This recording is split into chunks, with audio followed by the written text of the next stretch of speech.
اس video میں نظم the toys کے سوال جواب کو حل کیا جائے گا۔ تو چلیے مل کر پڑھتے ہیں اور سمجھنے کی کوشش کرتے ہیں۔ Question number 1، what is the theme of the poem the toys? یعنی جو نظم ہے دا ٹوائز، اس کا موضوع کیا ہے یا اس کا مرکزی خیال کیا ہے؟ تو چلیے مل کر دیکھتے ہیں اس کا جواب۔ Poem the toys taps on several themes, یعنی یہ جو نظم ہے دا ٹوائز، اس میں مختلف قسم کے جو موضوع ہیں انہیں چھیڑا گیا ہے۔ The most important themes of this piece are the father son relationship and worldliness, یعنی اس میں جو سب سے اہم موضوع بنایا گیا ہے اس نظم میں وہ ہے باپ اور بیٹے کا جو آپس کا تعلق ہے اس کو، اور دنیا داری کو۔ It also explores the themes of childishness, sympathy, craving for the benevolence of God, and forgiveness. اس کے علاوہ جو دوسرے موضوع ہیں جو یہاں جن کا ذکر ہوا اس نظم میں، وہ اس طرح سے ہیں کہ ایک تو ہے جو بچپنا ہوتا ہے، ایک پھر اس کے علاوہ جو ایک کسی کے لیے آپ کے اندر ہمدردی کا جو جذبہ ہوتا ہے اس کی بات ہوئی، اور پھر ایک جو انسان کے اندر یہ طلب ہوتی ہے کہ خدا کی رحمت جو ہے وہ اس کے ساتھ رہے، خدا اسے معاف کر دے۔ تو اس طرح سے یہ مختلف تھیمز ہیں جو کہ اس نظم میں ان کا ذکر کیا گیا ہے۔ Question number 2، The story behind the poem The Toys is a homely one، یعنی جو کہانی ہے اس نظم کے پیچھے وہ خاصی گھریلو سی ہے۔ Narrate the story in your own words، آپ نے اپنے الفاظ میں اس کہانی کو بتانا ہے۔ تو جواب اس طرح سے لکھ سکتے ہیں اس سوال کا، Poet shares an incident that happened with him۔ تو اس نظم میں شاعر جو ہے ایک واقعے کا ذکر کر رہا ہے جو کہ خود اس کے ساتھ بیتا ہے۔ One day he scolded his son for not listening to him a couple of times۔ ایک دن اس نے اپنے بیٹے کو اس کی بات وہ نہیں مان رہا تھا تو لہٰذا اس نے اسے خاصا ڈانٹا ایک دو مرتبہ۔ He became sad and wept alone، اور وہ بچہ جو تھا وہ بہت اداس ہو گیا اور اکیلے میں جا کر وہ خوب رویا۔ After discovering his child in grief, he realized that he had reacted harshly۔ جب اس کو یہ احساس ہوا کہ اپنے بیٹے کے غم کا یا دکھ کا، تو اسے یہ اندیشہ ہوا کہ اس نے خاصا یعنی سختی سے کام لیا تھا اپنے بیٹے کے ساتھ، اسے ایک طرح سے اس بات کا ملال ہوا۔ While he prayed to God on that night، اس رات جب اس نے خدا سے دعا کی، he deeply apologized for his fault، اس نے بڑے تہہ دل سے خدا سے اپنی اس غلطی کی معافی مانگی۔ He became thoughtful of the fact that he was also attracted to the earthly joys، اسے اس بات کا بھی احساس ہوا کہ وہ دنیا داری میں بہت زیادہ مگن ہو گیا تھا۔ Hence he wished God to forgive their childishness just like he forgave his son۔ لہٰذا وہ خدا سے یہ امید کرنے لگا کہ وہ بھی اس کے اس بھول پن کو، بچپنے کو معاف کر دیں جس طرح کہ اس نے اپنے بیٹے کو معاف کیا تھا، کیونکہ اس واقعے کے بعد وہ اپنے بیٹے کے پاس گیا تھا اور اسے سوتے میں ہی اس نے بوسہ دیا تھا، اور وہ اس کی حالت کو دیکھ کر خاصا اداس بھی ہو گیا تھا اور رویا بھی تھا۔ تو اس طرح سے یہ جو سوال ہے کہ اس نظم کے اندر جو ایک گھریلو منظر اور ایک کہانی سی بتائی گئی ہے اس کو آپ اس طرح سے اپنے الفاظ میں بتا سکتے ہیں۔ اب دیکھتے ہیں question number 3، what verse style has been adopted by the poet in the poem The Toys؟ یعنی اس نظم کو جو لکھنے کے لیے طرز استعمال کی گئی ہے وہ کس طرح سے ہے، جس طرح سے لے آؤٹ ہوتا ہے ایک پوئم کا، اس میں کس طرح سے جو لائنیں ہیں ان کی تعداد اور پھر ان کا جو اس میں رائم بیٹ وغیرہ ہوتا ہے، یہ سب چیزیں وہ اس کے متعلق یہ سوال کیا جا رہا ہے۔ اس کا جواب ہم اس طرح سے لکھ سکتے ہیں، The Toys consists of a total of 33 lines، یعنی اس نظم کے اندر تو اس نظم میں کل 33 لائنیں ہیں، grouped into a single stanza، اور یہ پورے کا پورا ایک بند ہے، یعنی پوری کی پوری نظم ایک ہی بند میں مکمل کی گئی ہے۔ The poet shifts from one idea to the other by using unstopped lines۔ اس نظم میں شاعر ایک خیال سے دوسرے خیال میں اپنی جو بات ہے اسے منتقل کرتا ہے، اور وہاں اس نے جو لائنز ہیں ان کے آخر میں کچھ ایسی علامتیں استعمال کی ہیں جیسے کہ ڈیش کا نشان ہوتا ہے، یعنی بات ابھی پوری مکمل نہیں ہوتی، ایک لائن میں یا خیال ابھی پورا مکمل نہیں ہوتا تو پھر دوسری لائن جو ہے اس کو شروع کر دیا جاتا ہے۔ آگے پڑھتے ہیں، he uses both the alternative rhyme scheme and the rhyming couplet form. تو اس میں اس طرح سے ہے کہ ایک لائن جو ہے وہ دوسری لائن سے جس طرح جب رائم ہوتی ہے رائمنگ کپلٹ بنتا ہے، لیکن اس کے علاوہ بھی ایک طرز اس نے استعمال کی ہے کہ ایک لائن چھوڑ کے جس طرح سے وہ لائنیں آپس میں رائم کرتی ہیں۔ The first two lines of each section begin with a rhyming couplet، جیسے کہ ہر جو حصہ ہے نظم کا اس میں جو پہلی دو لائنیں ہیں وہ آپس میں ہم قافیہ ہیں اور وہ یعنی رائم کر رہی ہیں، آخر کے الفاظ ان کے آپس میں ہم ربط ہے۔ For example in the beginning eyes rhyme with wise, جیسے کہ پہلی دو جو لائنیں ہیں ان کے جو آخر کے الفاظ ہیں وہ اس طرح سے آئیز اور وائز کے جو الفاظ ہیں آپس میں رائم کر رہے ہیں۔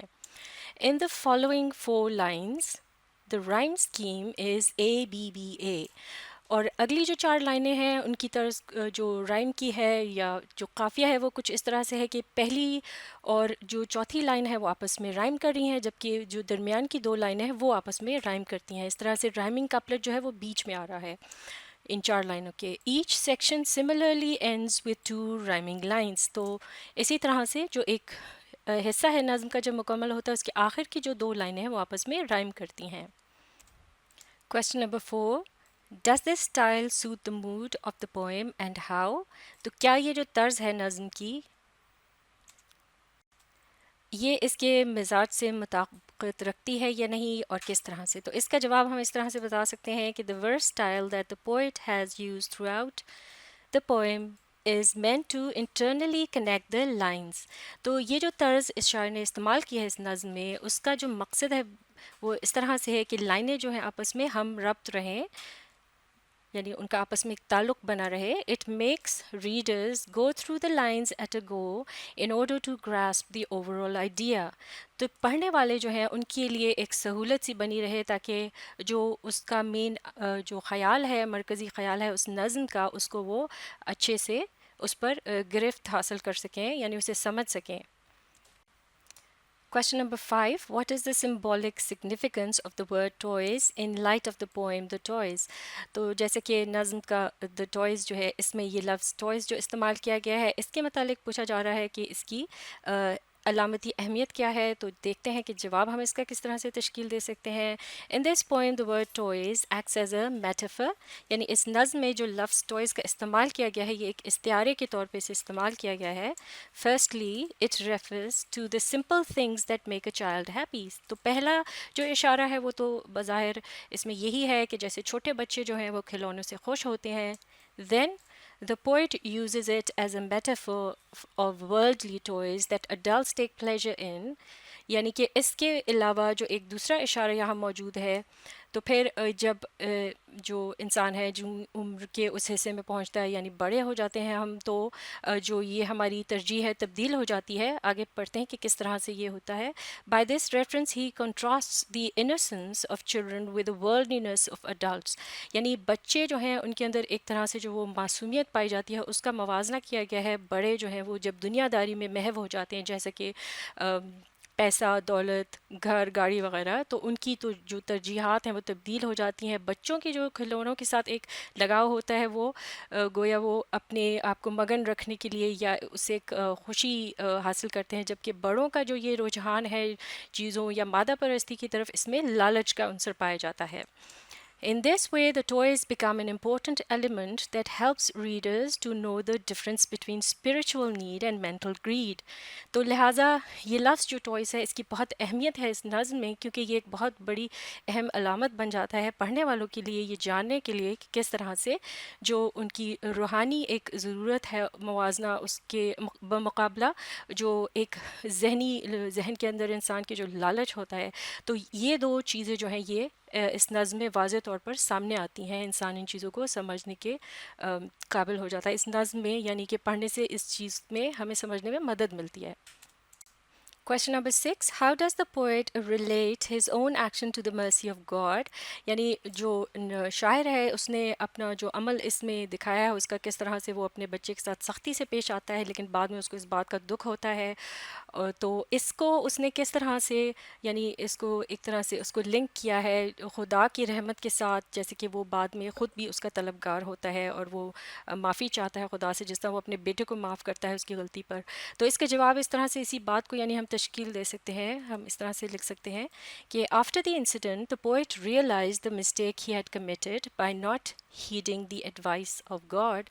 یعنی وہ جو واقعہ پیش آتا ہے اس نظم میں بتایا گیا ہے تو اس کے بعد اسے یہ احساس ہوتا ہے شاعر کو کہ اس نے خدا کی بات کا اس طرح سے پاس نہیں رکھا جیسے رکھنا چاہیے تھا، جیسے کہ بچوں کے ساتھ شفقت سے پیش آنا چاہیے، اور وہ دنیا داری میں اتنا محو تھا، مگن تھا کہ بچے کی بات کو اس نے ٹال دیا، اسے دھتکار دیا، بلکہ اسے الٹا اس نے سختی سے ڈانٹا.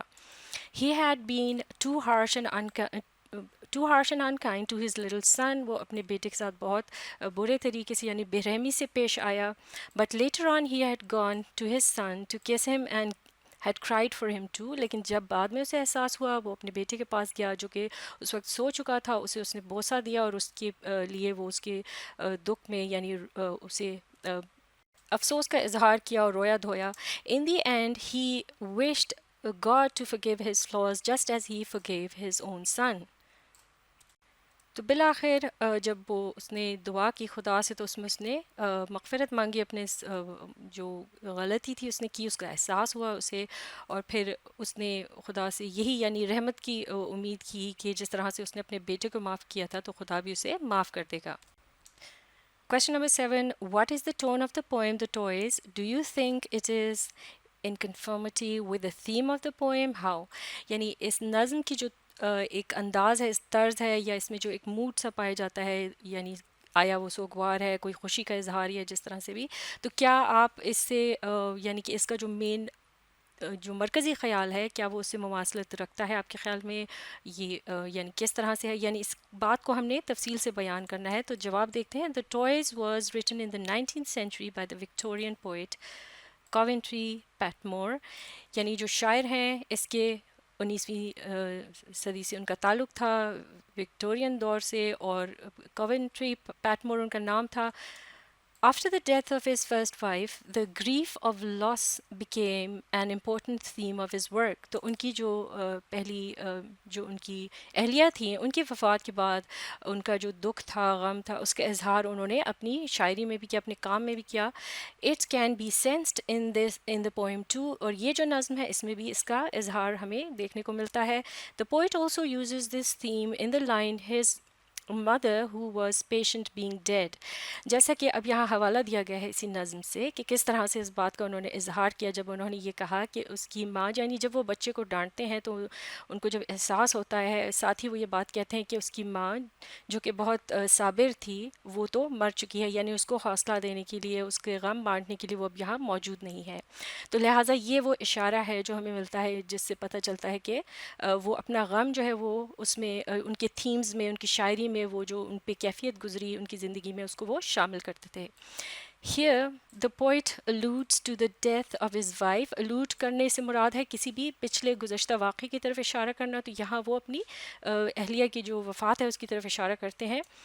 تو allusion کا بھی استعمال کیا گیا ہے یہاں. Besides he describes one incident that injects sympathy into his heart. پھر وہ ایک واقعے کی طرف جو اشارہ کرتے ہیں جس کی وجہ سے ان کے دل میں ایک محبت یا رحمت کا جو عنصر ہے وہ پیدا ہوتا ہے، یعنی کہ وہ جو بچے کے ساتھ جو ان کا واقعہ. His child's sadness made him realize the fact that he had also committed mistakes by not obeying his divine Lord.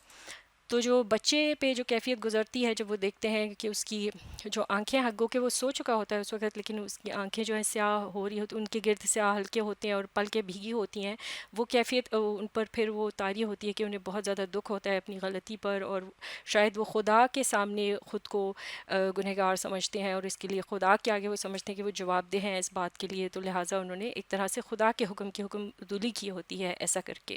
He wished that God might forgive the childish selfishness of humankind also. تو یہ اس کو وہ تشبیہ دیتے ہیں ایک طرح سے بچپنے سے اپنے، جیسے کہ بچے نے ان کی حکم عدولی کی ہوتی ہے تو وہ خدا کے سامنے خود کو بچے کی طرح سے محسوس کرتے ہیں کہ خدا نے چونکہ انہیں بنایا ہے اور وہ اس کے آگے جواب دہ ہیں جیسے ایک بچہ اپنے باپ کے آگے ہوتا ہے، تو لہٰذا یہاں بھی وہ یہی امید رکھتے ہیں کہ وہ ان کے بھول پن کو خدا اسی طرح سے معاف کر دے گا۔ اب دیکھتے ہیں آخری سوال، question number 8، what feelings does the poem the toys evoke in you, یعنی کس طرح کی کیفیت آپ پر طاری ہوتی ہے اس نظم کو پڑھنے کے بعد، آپ کیسا محسوس کرتے ہیں؟ اس کا جواب ہم اس طرح سے لکھ سکتے ہیں، through this poem the poet has evoke the readers to focus on the things God has told us to do. اس نظم کے ذریعے سے پڑھنے والوں کے اندر شاعر نے وہ کیفیت اجاگر کرنے کی کوشش کی ہے کہ ہم وہی کام کریں کہ جو خدا نے ہمیں کرنے کا حکم دیا ہے۔ He commands men to follow his path for their good, جیسے کہ خدا ہمیں یہ حکم دیتا ہے کہ وہ ہم اس کے راستے پر چلیں کیونکہ اس میں ہماری ہی بہتری، ہماری بھلائی ہے۔ Besides this piece also conveys the message of being kind to children and forgiving their silly mistakes۔ اس کے علاوہ جو ایک ہمیں یہاں درس ملتا ہے اس نظم میں وہ یہ بھی ہے کہ ہمیں بچوں کے ساتھ نرمی اور شفقت سے پیش آنا چاہیے اور انہیں ان کی چھوٹی موٹی غلطیوں پر معاف کر دینا چاہیے۔ تو یہ مشق یہاں مکمل ہو چکی ہے، آپ اس ویڈیو کو ری پلے کیجیے اور اس کے ساتھ ساتھ پڑھنے، سمجھنے اور لکھ کر پریکٹس کرنے کی کوشش جاری رکھیے۔